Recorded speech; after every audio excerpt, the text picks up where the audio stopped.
Are you serious? Are you serious? I don't want to hear MSNBC tell me again that the young man, Mohammed Yosef Abadazizi, was radicalized by social media. He wasn't. Listen to this report. And the reason they're doing the reason MSNBC is doing this and other mass media outlets is because they want to blame social media, and that they're going to go after freedom of speech and Christianity especially. Now, here's what really happened according to the young man's father. According to CNN reports, Chattanooga, Tennessee, investigators have seized 4 guns after Mohammed Yosef Abadazizi killed 4 Marines, wounded 3 other people, and of course, then a 5th person died, which was a Navy petty officer. Now, Abadazizi had a handgun and 2 long guns in his possession when police in the Tennessee city of Chattanooga killed him Thursday. And another rifle was seized when police searched his home. This 24-year-old engineering graduate wore a loaded bearing vest that allowed him to carry extra ammunition, according to Ed Reinhold, a special agent in charge of the regional FBI office.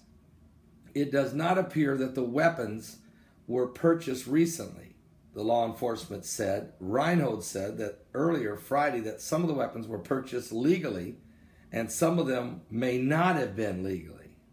Now, Abadazizi attacked a military recruiting station in the shopping plaza with a Naval Reserve office 7 miles away. 2 different areas, okay? Now, here's the thing. How did he get radicalized? Well, he was born in Kuwait. He's an American citizen now. And he made a trip to Jordan, but he also made a trip to Yemen. And here's what happened.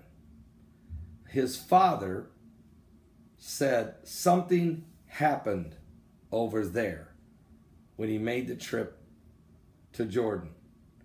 Also, another friend told CNN that he never became close to me like he was before he went overseas. I'm sure he had something that happened to him overseas. Gina Mule witnessed one of the shootings as she opened up her restaurant in a small plaza along Chattanooga's Lee Highway. She said she heard the pow, pow, pow.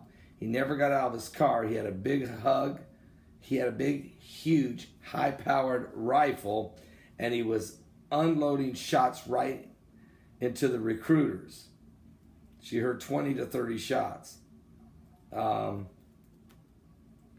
He was radicalized, folks, when he made the trip to Jordan. He spent 7 to Jordan and to Yemen, and he spent over 7 months there. He came back. He was never the same. His father had already been investigated after 2001, after September 11, 2001, because he had sent some funding to overseas charities, and so he was investigated, but he was never charged with a crime.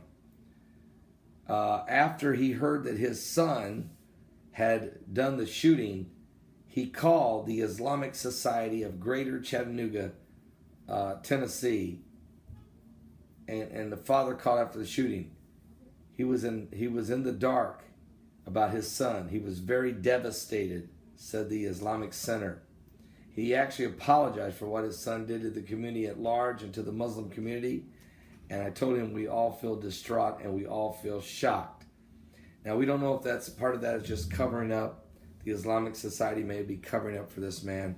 We don't know that yet. But one thing's for sure. Nowhere do we have any proof at all that this young man was radicalized because of his relationship online or because he was watching YouTube videos.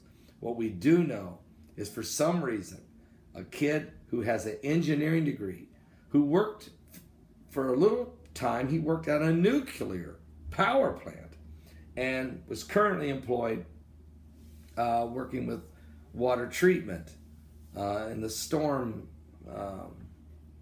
where storm cleanup and also with water treatment in the city of Chattanooga. Why did he decide on Ramadan, the final day of Ramadan, to kill U.S. military personnel that he knew was unarmed, by the way? He never acted like this until he come back from his trip to the Middle East. Somewhere he was convinced that he needed to seek a higher level of his faith. He went overseas. There he was radicalized for sure, and he came back and did these things.